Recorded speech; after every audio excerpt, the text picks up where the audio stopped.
오늘 기쁜 날입니다. 행복한 날입니다. 여기까지 인도하여 주신 아버지 하나님 117주년 창립 기념주일로 우리들이 보내고 있습니다. 특별히 오늘 아침 우리 유치부 아이들과 함께 생일 케이크를 들고 함께 생일 축하합니다. 성례교회 생일 축하합니다. 함께 카페에서 우리 유치부 아이들과 함께 노래를 불렀고요. 또 유치부 아이들과 함께 포토존에서 또 사진도 이쁘게 찍었습니다. 오늘 맛있는 음식 또한 먹었습니다. 잔치의 요소가 무엇이라고 생각하십니까? 무엇보다도 잔치가 있는 이유가 되는 주인의 경사가 있어야 할 것입니다. 그리고 잔치를 흥겹게 하는 풍성한 잔치 음식이 있어야 하고요. 또 결코 빠져서는 안 될 하객들이 있어야 한다는 것이죠. 이 세 가지는 잔치에 있어서 하나로 빠져서는 안 될 중요한 요소란 것입니다. 잔치를 여는 주인에게 아기 돌이나 자녀 결혼 혹은 본인의 해갑이나 칠순 등 경사가 있어야 잔치가 열려지게 됩니다. 오늘 우리 교회 잔치입니다. 117주년 교회 창립 기념주일로 보내고 있습니다. 또 맛있는 풍성한 음식, 오늘 미역국이 얼마나 제 생일 때보다 더 맛있는 미역국이었습니다. 그리고 오징어 무침이 얼마나 맛이 있었고요.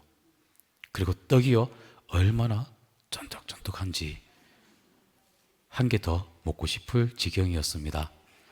무엇보다 중요한 것은요, 많은 사람들이 교회 예배당에 모여서 함께 예배를 드릴 수 있는 은혜가 있기에 특별히 오늘 사랑방 어르신 두 분이 등록하시는 귀한 은혜도 있었습니다. 이렇게 많은 축제의 분위기, 오늘 성경은요 천국을 잔치 비유로 말씀을 하고 있습니다. 그런데 천국의 본질에 대해서 사도 바울은요 로마서 14장에 이렇게 말합니다. 오직 성령 안에 있는 의와 평강과 희락이라 라고 로마서 14장 17절에 말씀을 합니다.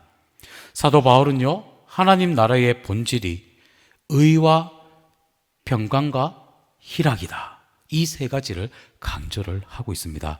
그래서 천국의 이미지는요 의로운 나라입니다. 천국의 주인이 되신 하나님은요 의로우신 하나님, 공의로우신 하나님, 정의로우신 하나님이십니다. 하나님이 통치한 나라가 어떤 나라입니까? 바로 정의로운 나라. 우리가 이 땅에 살면서 우리는 끊임없이 불의를 경험하잖아요. 불의를 경험하고 불공평을 경험을 합니다. 그러나 하나님께서 다스리시는 나라는 온전한 나라, 완성된 천국, 의, 공의로운 나라가 바로 천국이란 것입니다. 그리고 천국의 두 번째 이미지는요 평강의 이미지입니다. 천국의 주인이신 하나님은 평화의 왕이십니다. 샬롬의 하나님, 평화의 하나님이시기에 그 아들이신 예수님을 가리켜 성경은 평화의 왕자다라고도 이야기를 하지요. 그래서 예수님께서 이 땅에 오셨을 때 천사들이 예수님의 탄생을 찬송할 때 어떻게 찬송합니까? 지극히 높은 곳에서는 하나님께 영광이요, 땅에서는 기뻐하시는 사람들 중에 평화로다라고 노래하고 있지 않습니까?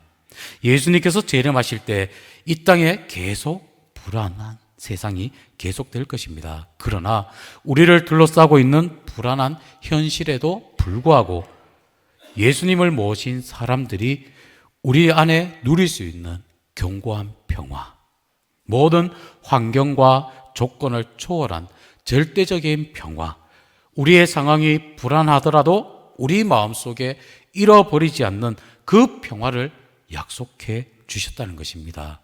이 천국이 바로 이런 평화의 의미를 갖고 있죠. 또 천국은요 기쁨의 나라입니다. 천국의 주인이신 우리 하나님은요 또한 기쁨의 하나님이시란 것입니다. 기독교는요 기쁨의 종교입니다. 그런데 우리 한국의 기독교인들이 잘못한 것 중 하나가 바로 교회에 대해서, 교회는 세상에서 재미없는 곳처럼 여겨집니다. 사람들이 생각합니다. 서양에서 오신 선교사님께서 우리나라에 오셔서 이렇게 말을 하였습니다. 왜 한국 교회 크리스천들은 교회 바깥에서의 친구들하고 얘기할 때는 그렇게 낄낄거리면서 크게 하하하 웃으면서 제제거리면서 즐겁게 이야기를 하는데 교회 예배당에만 들어오면 엄숙히 다 우거지상이 되냐라면서 의아하게 생각하면서 질문하였습니다. 그 말을 듣던 어느 목사님께서 이렇게 대답을 했습니다. 그것은 예수님의 십자가와 고난을 묵상하기 때문입니다 라고 한국의 목사님이 이야기를 했습니다. 그러자 선교사님이 웃으시면서 이렇게 말씀을 합니다. 반문을 합니다. 아니, 그 예수님께서 부활하시고 다시 살아나신 것은 잊어버렸습니까? 이 말을 하니 한국의 목사님께서 아무 말씀도 하지 못하셨다고 합니다. 어떻습니까? 우리는 부활하신 예수님을 잊을 때가 많습니다. 그분은 기쁨의 주님이십니다. 그래서 그분의 통치 아래에 있으면 슬픔이 많은 세상이다 할지라도 진정한 기쁨을 체험할 수 있다는 것이죠. 오늘 본문 말씀을 통해서 우리는 잔치의 세 가지 요소에 대해서 간단하게 한번 살펴보려고 합니다. 먼저 잔치의 명분으로서 곧 혼인잔치라는 사실을 우리는 기억을 해야 한다는 것입니다. 이 땅에서는 많은 경험할 수 있는 기쁨의 시간이 있죠. 기쁨의 축제가 있습니다. 그 무엇보다도 바로 혼인잔치가 가장 큰 최고의 기쁨의 잔치가 아닐까 여겨집니다. 선남 선녀가 만나 서로 사랑의 가정을 이루는 결혼이야말로 정말 기쁨의 잔치이지요. 예수님은 천국은 이런 혼인잔치로 비유를 하면서 천국은 기쁨이 넘치는 곳으로 소개를 하고 있다는 것입니다. 오늘 본문에서도 예수님께서 말씀합니다. 2절의 말씀 보니까 천국은 마치 자기 아들을 위하여 혼인잔치를 베푼 어떤 임금과 같다라고 말씀을 하고 있습니다. 천국을 혼인잔치로 비유를 해서 말씀을 합니다. 또 마태복음 25장에 가면요, 천국을 처녀가 신랑을 맞이하는 잔치로 묘사를 하고 있고요. 또 요한계시록에 가면 천국의 모습을 거듭 혼인잔치로 표현을 하고 있는 것입니다. 그래서 비교 종교학의 교수님께서 말씀하시길 유교는 제사를 지내는 집에 비유를 하고 불교는 상갓집에 비유를 하고 기독교는 혼인잔치집에 비유를 하고 있다라고 말씀을 하였습니다. 어떻습니까? 주님께서 우리를 위해 가장 아름다운 곳 천국을 예비했다라는 이 성경 말씀을 꼭 기억하시길 바랍니다.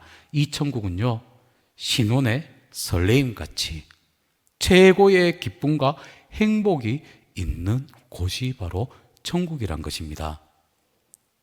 천국, 심장이 막 뛰는 것 같고 내가 조절할 수 없는 벅차오르는 그 감격을 주체할 수 없는 첫사랑의 잔치가 바로 이 천국이란 것입니다. 이 기쁨을 여러분들 누리시기를 바랍니다. 이처럼 아름다운 곳 천국인데요, 이 천국 가는 과정은 결코 쉬운 일이 아니지요. 죽어야 가는 곳이 바로 천국입니다. 우리 예수 믿는 사람들도 다 죽음을 맞이하게 되지요.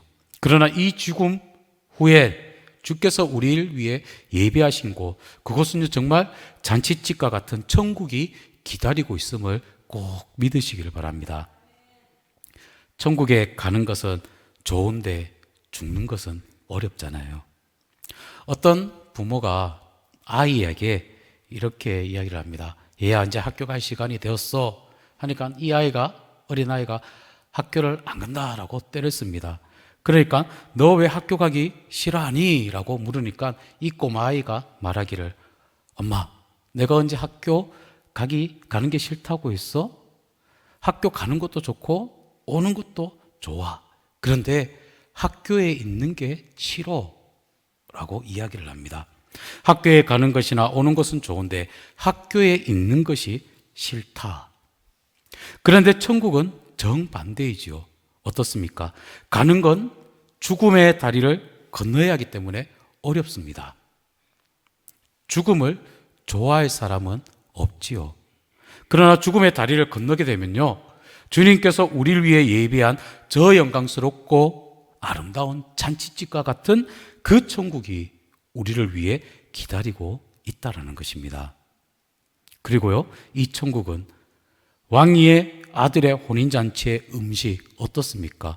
풍성한 음식이 있지 않습니까? 오늘 4절에 보니까 다시 다른 종을 보내어 이르되 청한 사람들에게 이르기를 내가 오찬을 준비하되 나의 소와 살찐 짐승을 잡고 모든 것을 갖추었으니 혼인잔치에 오소서 하라 하였더니 라고 말씀을 합니다. 여기서 오찬을 준비했다. 오찬이란 것은요, 하루 두 끼니, 유대 사람들은요, 하루 두 끼를 먹습니다. 그 두 끼 가운데에 첫 번째 끼니를 가리키는 말이 바로 오찬입니다. 보통 늦은 아침쯤에 갖는 식사를 나타냅니다. 그런데 며칠을 계속되는 이 성대한 혼인잔치 풍습으로 볼 때 여기서 말하는 오찬이란 것은요, 잔치가 시작되는 식사였음을 우리는 기억을 할 수 있고 알 수가 있고, 또 잔치 음식은 계속해서 제공되었음을 나타내고 있는 것입니다. 나의 소와 살찐 짐승을 잡고 모든 것을 갖추었으니 이 오찬 친히 왕이 자신의 소유물로 정성껏 준비한 음식들이니까 그 양과 그 질이 어떻을까요? 어떻겠을까요? 기름지고 아주 풍성한 음식이었다는 것입니다. 먹고 살기조차 어려웠던 그 시절에 왕궁에서 마련한 이런 성대한 잔치의 음식을 먹을 수 있다라는 거, 특별한 경험이지 않습니까? 그런데 이 왕의 잔치가 초대받은 사람들에게 얼마나 충분하고 만족할 수 있는가를 강조를 하고 있는데, 천국 또한 그 백성들을 구원하기 위해 충분한 것이 준비되어 있다는 것입니다. 천국 복음은요, 모든 믿는 자에게 구원을 주시는 하나님의 능력이란 것입니다. 하나님의 아들이신 예수님은 신랑이면서 신부를 갖추고 사기 위해 친히 제물이 되어 주셨다는 것입니다.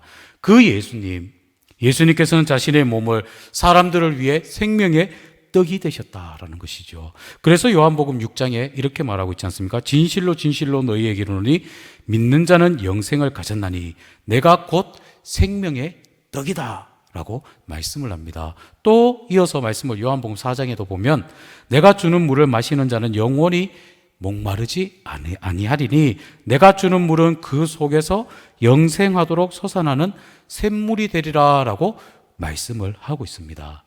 자신의 피로 영원히 목마르지 않는 생수가 되어 주신 그 곳 천국이란 것이죠. 그리고 이 잔치에는 중요한 초대받은 손님들이 있다는 것입니다. 이 잔치는 왕의 잔치입니다. 그래서 종들을 보내서 아들의 혼인잔치의 기쁨을 함께 나누도록 손님들을 초청을 합니다. 그런데 이 왕의 초청에 대해서 사람들의 반응이 영 신통치 않지요. 어떻습니까? 3절에 보니까 그 종들을 보내어 그 청한 사람들을 혼인잔치에 오라 하였더니 오기를 좋아했다 싫어했다? 싫어했다라고 이야기를 합니다. 왕이 초청한 잔치, 더군다나 장차 왕위를 계승받을 그 왕의 아들, 왕자의 혼인 잔치인데도 사람들은 이 잔치에 참석하는 것에 무성의하게, 심하게는 왕에게 불경하고 왕에게 반역하는 듯 거역을 하는 그러한 반응까지 보이고 있다는 것이죠. 이들의 반응을 분류해 살펴본다면 한 부류는 이런 부류입니다. 일상적인 자기 생활에 집착하는 사람들. 어떤 사람들입니까? 4절과 5절에 보면 사람들은 자기의 일상적인 생활에, 삶에 집착을 하고 있습니다. 왕의 혼인잔치라는 그 귀한 잔치가 열렸는데도 불구하고 어떤 사람은 밭을 샀기 때문에 밭에 일하러 가고, 어떤 사람은 자기 사업을 위해 참석할 수 없다라고 거절을 합니다. 어떻게 보면 당연한 자기 일이 급해서 그 잔치에 참석할 수 없다라는 것은 나름대로 타당한 이유를 갖고 있죠. 근데 자기에게 닥치는 일은 스스로 해결하는 것 당연하게 여겨집니다. 그런데 이 초청은요, 예고 없이 갑작스럽게 초청된 잔치가 아니라는 것입니다. 3절의 말씀 다시 본다면요, 임금은요, 왕은 먼저 종들을 보내서 초청을 합니다. 그리고 4절에 보니까 다시 보내 손님들을 초청을 합니다. 중동 지방의 결혼 풍습은 이렇습니다. 2번 정도, 최소 2번을 보내게 됩니다. 기쁜 일이, 잔치가 있으면 첫 번째는 며칠 좀 시간이 있는 가운데에 종들을 보냅니다. 이날 잔치가 있습니다 라고 종을 보내서 알려줍니다. 그리고 하루 전날 다시 종들을 보내서 잊어버리지 않게 내일 잔치날이니 꼭 오십시오라고 전가를 보내는 것입니다. 그런데 이들은 어떻습니까? 아예 처음부터 그 잔치에 오기를 싫어하였던 것이죠. 작정하였던 것입니다. 참석 안 하기로. 초청을 거부합니다. 어떻게 거부합니까? 돌아보지도 않고 한 사람은 밭으로 가고 한 사람은 자기 사업을 하러 그냥 외면하고 떠나버린다는 것이죠. 또 2번째 부류는 어떻습니까? 적극적으로 초청을 했는데 대적하는 자들이란 것입니다. 6절과 7절에 보면 이렇습니다. 그 남은 자들은 종들을 다 잡아 모욕하고 죽이니 왕이 노하여 군대를 보내어서 그 살인한 자들을 다 멸하고 그 동네를 불사르기까지. 이 말씀은요, 역사적으로는 예수 그리스도를 대적하고 죽이려고 했던 당시 바리새인들과 사두개인들입니다. 역사적으로 본문 앞에 말씀을 보면요, 마태복음 21장 끝부분에 보면 대제사장과 바리새인들이 예수의 비유를 듣고 자기들을 가르쳐 말씀하신 줄 알고 잡고자 무서워하니 이는 그들이 예수를 선지자로 알미었더라라고 마태복음 21장 45절 46절에 기록하고 있습니다. 그리고 본문의 비유가 끝난 다음 15절의 말씀을 보면 또 이렇습니다. 이에 바리새인들이 가서 어떻게 하면 예수의 말에 올무에 걸리게 될까 상의하고 라고 되어 있습니다. 즉 제사장과 바리새인들이 적극적으로 예수님을 대적을 했던 것이죠. 여기에 문제가 되는 것, 또 다른 사람이 있다는 것입니다. 바로 예복을 입지 않은 자들이 있다는 것입니다. 오늘 11절부터 13절의 말씀을 보면 당시 중동 지방에는요, 공중에서 열리는 잔치에 연회섭 잔치의 입구에 잔치에 초대받은 사람들에 대해서 의복을 준비를 합니다. 그래서 이 의복을 입고 잔치에 참여하게 되는데, 그런데 오늘 보면 오늘 잔치에 어떤 사람이 문 앞에서 나누어 주는 그 의복도 필요 없다. 왕이 준비한 옷 안 입고 그냥 자기 자신이 입고 온 그 옷을 입고 잔치에 들어오게 되었던 것이죠. 이 사람에게 문제가 무엇일까요? 바로 이 사람은요, 그 잔치의 목적을 잊고 있었다라는 사실입니다. 이 잔치는요, 왕의 아들을 위한 혼인 잔치입니다. 그런데 이 사람은 자기 멋대로 자기 옷을 입고 고집하면서 연회석에 들어오게 됩니다. 다른 사람들 다 신경을 쓰지 않고 어떻게 하면 왕과 왕자를 기쁘게 할까, 이렇게 다른 사람들은 생각을 하는데 그런 거 생각 안 하고 나 자신만을 생각하고 갔던 것이죠. 제 친구 중에 이런 친구가 있었습니다. 친구 결혼식에 갔는데 친구가 아주 멋있는 턱시도를 다 입고 오는 것입니다. 그래서 제가 그 친구한테 말했습니다. 야, 네가 결혼할 것도 아닌데 네가 이렇게 멋진 턱시도를 입고 오면 어떡하냐 하니까 아니나 다를까 그 결혼 신랑은요, 좀 살이 쪄서 그런지 턱시도도 입지 못하고 그냥 양복을 입고 왔는데 이 친구가 더 신랑같이 보였습니다. 심지어는요, 그 결혼식에 꽃은 신부가 돼야 되는데 신부의 친구가 멋진 드레스를 입고 왕관을 쓰고 나타나서 축하해 줬다면 그 신부 어땠을까요? 마찬가지란 것입니다. 우리가 주님께서 준비하신 의복, 예복을 입고 가야 한다는 것이죠. 그 상황에 맞는 옷을 입고 가야 한다는 것입니다. 원하고 바라옵기는 우리 교회 이제 새 생명 전도주일 11월 17일 가지려고 합니다. 한 사람을 한 사람 인도해서 정말 기쁨의 잔치에 초대를 해서 함께 기쁨을 누릴 수 있는 귀한 시간이 되기를 원합니다. 혹 우리가 전한다 할지라도 그 사람들은, 초대받은 자들은 이런저런 핑계를 대며 참석을 꺼려할 수도 있을 것입니다. 그러나 우리는 그들을 위해서 기도로 더 주님 앞으로 간절히 인도할 수 있는 그런 끈질긴 마음, 인내하는 마음도 있어야 할 것이고, 무엇보다 이 기쁨의 잔치에 올 수 있도록 우리들 또한 먼저 헌신하며 나아가시길 바랍니다. 먼저 우리 오늘 말씀 가운데에 잔치가 있음을 종들에게 앞서 알렸다라고 이야기를 했습니다. 우리 이제 생명축제가 새 생명 전도주일이 있습니다. 지난주 첫 번째 만남을 위해서 맛있는 쿠키도 준비를 했고요. 또 두 번째, 이번 주에 또 만남을, 선물을 또 준비를 해 두었습니다. 다음 주에도 있을 것이고요. 이러한 선물을 들고 간절히 태신자를 위해, 전도 대상자를 위해 다가가 보십시오. 그래서 더 행복한 잔치, 이 자리에 나아올 수 있는 귀한 발걸음 인도하시길 바랍니다. 그래서 우리 교회가 잔치의 자리, 많은 하객들이 모여서, 많은 주님을 믿는 사람들이 모여서 기쁨의 천국 잔치, 더 행복한 잔치로 나아갈 수 있는 귀한 사명을, 전도의 사명을 감당하며 나아가는 여러분들 삶이 다 되시길 주님의 이름으로 기도합니다. 하나님 감사합니다. 몸된 교회를 한결같은 은혜로 베풀어 주신 은혜 감사를 드립니다. 여기까지 인도하여 주신 아버지 하나님, 앞으로 더욱 우리 교회를 인도하여 주시고 구원의 방주의 역할, 구원의 등대의 역할을, 빛과 소금의 사명을 감당하며 나아가는 우리 성례교회가 되게 인도하여 주시옵소서. 간절히 바라옵기는 11월 17일 새생명 전도주의를 정하여 태신자를 품고 전도 대상자를 주님 앞으로 인도할 수 있는 귀한 시간이 되기를 원합니다. 더 행복한 잔치로 그 발걸음이 나아올 수 있도록 그 발걸음도 그 마음도 주장 인도하여 주시옵소서. 예수님의 이름으로 기도하옵나이다. 아멘.